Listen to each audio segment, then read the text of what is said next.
Hello there, good evening and welcome to Superscreen News at 6, broadcasting to you live from Lagos, Nigeria. I am Blessed Omonose. The federal government has said June 12 this year will not be marked as public holiday following its declaration as the New Democracy Day. The federal government said while it will not mark this year, June 12, in future years will replace May 29 as National Public Holiday in celebration of Nigerian Democracy Day. The president had earlier made the declaration on Wednesday in honor of the late businessman and politician Moshood Abiola, who ran for presidency on June 12, 1993. President Buhari also conferred a posthumous GCFR title on him as the presumed winner of the election. President Muhammadu Buhari has met with the nation's service chiefs and other heads of security agencies. The meeting, which was held inside the president's office at the presidential villa, Abuja, was the third one this week. The president had earlier met with the service chiefs on Monday, after which the Inspector General of Police, IGP Ibrahim Idris, and the Director General of Department State Services, DSS, Lawal Daura, proceeded to meet with Vice President Yemi Osinbajo and the Attorney General of the Federation, AGF Abubakar Malami. President Buhari also met with the security chiefs on Tuesday, during which the Minister of Defense, Major General Mansur Dan Ali, retired, suggested that the suspension of anti-grazing laws in the state of Ekiti, Benue and Taraba in order to check the killings said to be perpetrated by others. Former President Olusegun Obasanjo has raised the alarm that Muhammadu Buhari-led administration has put his name on its security watch list. Obasanjo claimed security agencies are plotting to arrest and put him in detention. The former president made the allegation in a statement signed by his media aide, Kehinde Akinyemi, in Abeokuta. Obasanjo said the present administration wanted to blackmail him into abandoning his divine mandate to protect the rights of Nigerians for a better life. The Senate has passed the amendment version of the Electoral Act, removing all contentious sections. The passage follows deliberation at the Red Chamber after the chairman of the Committee on INEC, Senator Suleiman Nazi, presented the committee's report at Thursday plenary. A part of the amendment of the Electoral Act, any electoral officers responsible for the omission of political party logos risks imprisonment for up to 2 years. Section 25 and 15235 do stand deleted based on the President's observation. B. That Section 138C and D should be retained as contained in the Principal Act of the Electoral Act 2010 as amended. C. That Section 49 is further amended by inclusion of subsection 3 to wit, where a smart card reader deployed for accreditation of voters failed to function in any unit and a fresh card reader is not deployed, the election in that unit shall be cancelled and another election shall be scheduled within 24 hours. Section 140 is amended to include C, to wit, where the election is postponed due to the omission of a political party's name or logo. The Commission's officer responsible for such printing of party's name or logo commits an offence and is liable on conviction to a fine of 2 million naira or imprisonment or both for 2 years. Following the passage of the Electoral Act, Deputy Senate President Ike Ekweremadu says it will enhance the 2019 general elections. We've learned from some of the experience of the past, and this amendment will enhance the value and quality of the 2019 election. So we hope and believe that within a short period, the President will find it necessary to sign this bill into law. We've sent a similar bill to the President, and there were some contentious issues which we have now removed to ensure that we save the other provisions which are also germane for as we approach 2019 election. The Senate has reversed the confirmation of Mande Udo Tom as Resident Electoral Commissioner for Akwa Ibom State as a result of a point of order raised by Senator Basi Akpan. Mr. President, I wish to draw the attention of the committee on INEC, headed by my brother, Senator Nazif, to the fact that I had actually received, and the committee had received, a petition against this nominee, which was received on the 5th of February 2018. And the report of the committee that was laid before the Senate and considered therefrom, which led to the screening of this nominee, Mr. President, did not take cognizance of the fact that there is a petition against the nominee. I have with me the report of that committee on page 5. There is no reference whatsoever, Mr. President, to the fact that a petition that was submitted and copied to all the senators representing Akwa Ibom State was against this committee. The committee on INEC, the committee on ethics received a petition, but we wanted the INEC to finish their own report before we can be able to just oppose what they have done with our own report. That petition is still with the committee on ethics, and we have not sent in our report yet. The matter was subsequently referred to the committee on INEC for further legislative work. The People's Democratic Party, PDP, rallied to receive former Ikoba Oka Council Chairman Itoa Ugbeahe and thousands of loyalists who decamped from the ruling All Progressive Congress APC as turned violent with the invasion of thugs. Reacting, the state party chairman Dan Obi described intimidation, which to him is gradually becoming the hallmark of politics in Edo State. That is the scene at the People's Democratic Party PDP Secretariat in Ikpoba Oka, Benin City, which played host to some party bigwigs who had gathered to receive the decampees from the ruling All Progressives Congress, APC. Speaking on the situation, the state party chairman Dan Obi decried the intimidation which to him is gradually becoming the hallmark of politics in Edo State. What we are going through today is something that I would like to say we are happy to do on behalf of our people. Thank you. We are making a sacrifice so that our today and tomorrow can be better. When the former council boss mounted the podium to announce her defection, these suspected political thugs defied the presence of armed policemen and interjected with kicking, shoving, shouting, and ringing bells to disrupt the rally.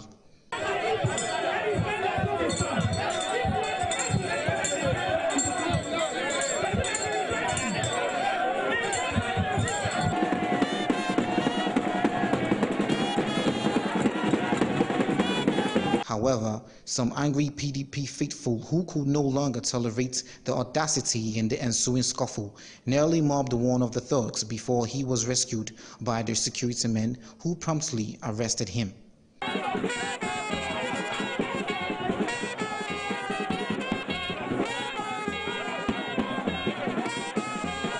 Meanwhile, 3 of the suspected hoodlums were seen being whisked away by the police. With calls put across to the Edo State Police spokesman, Chidi Nwabuzo said he was unaware of the mayhem and promised to get feeds from the police on ground. Away from Edo State now to Imo State, the national leadership of the All Progressive Congress APC has won the Imo State Governor, Rochas Okorocha, against making wild and unsustainable allegations regarding the party's conduct of congresses in the state and its handling of the dispute. Okorocha, who earlier accused the APC national chairman John Oyigo of trying to destroy the party because his tenure is almost over. The governor also vowed to institute legal action against Oyigo for allegedly disobeying court orders. In a statement by its spokesperson, Bolaji Abdullahi, APC said Okorocha allegation as spurious as the party did not at any time receive any court injunction regarding the congresses in Imo State. The Secretary General Meaiti Ala Cattle Breeders Association of Nigeria, MACBAN, Usman Baba Ngzama, has accused the Benue State government of promoting hatred by enacting the anti-open grazing law. Baba Ngzama, who disclosed this to journalists, said the law will not solve the problem but rather aggravate the ember of hatred in the state. According to Baba Gama Hassan, the purpose of establishing law is to create peace and harmony rather than conflict. He also called on the state government to provide another alternative that will accommodate both parties and prevent further loss of lives and properties in the state. Another committee headed by the chairman, Senate Committee on Judiciary, Human Rights and Legal Matters, David Umaru, has been set up to investigate the veracity of the report made by Amnesty International on the plight of women. The Amnesty International had alleged in its report that the military raped, tortured and abused women in the internally displaced persons camp IDP. The resolution was reached during plenary after Senator Shehu Sani raised a point of order. Sani asked the Senate to open an investigation into the report, which it says has the capacity to undermine Nigerian integrity and its fight against terrorism.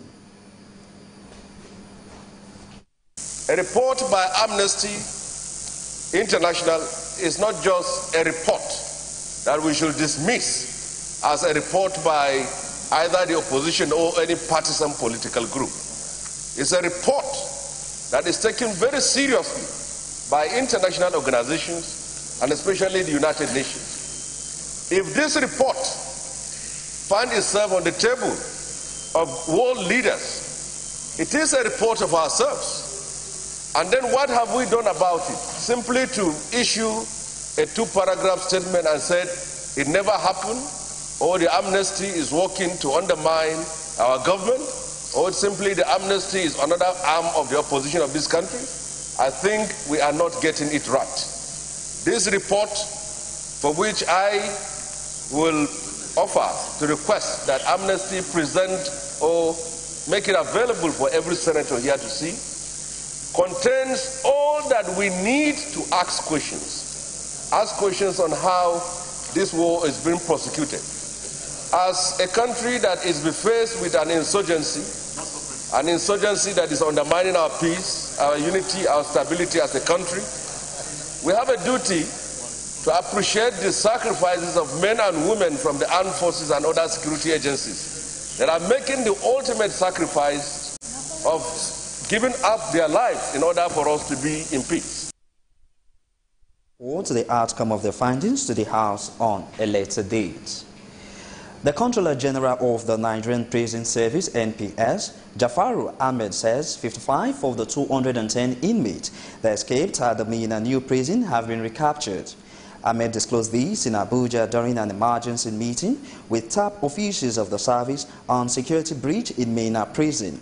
He said report of investigation into the attack in the prison is being awaited.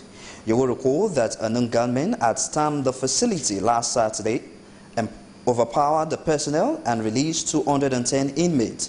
The gunman also shot and killed a prison officer that was resuming duty and a motorcyclist that conveyed him.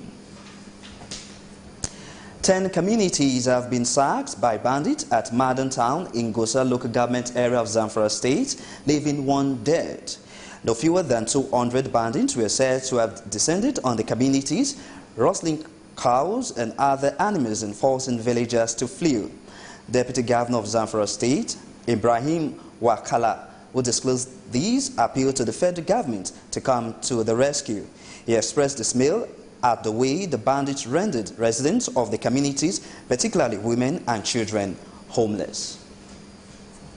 You're watching Superscreen News at 6. We'll take a short break at this point, and when we return, we'll bring you business news. Stay with us.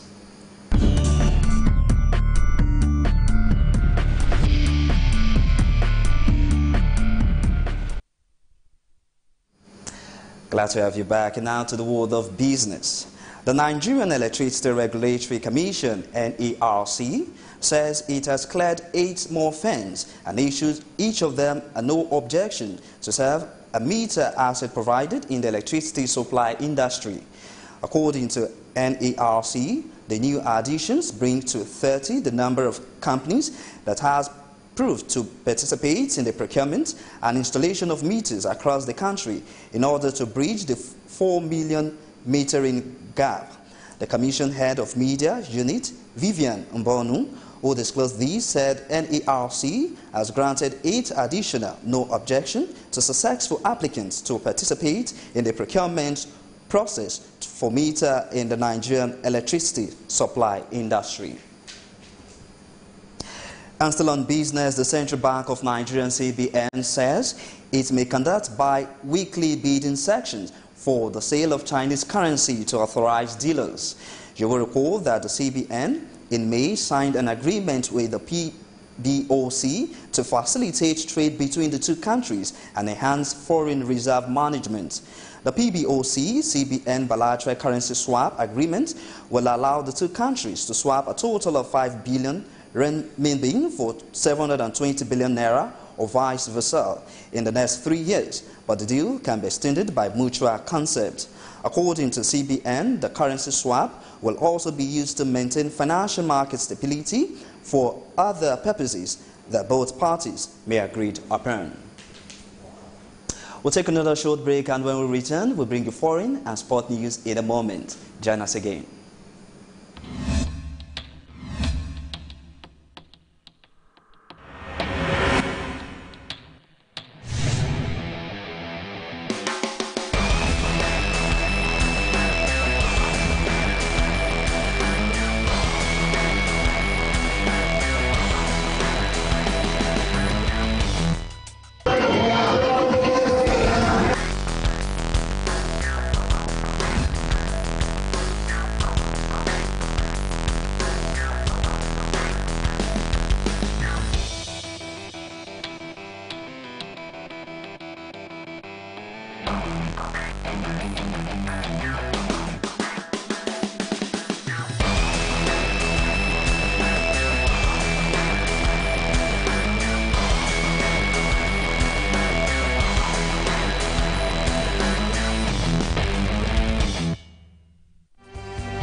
Glad to have you back. And now to the foreign scene.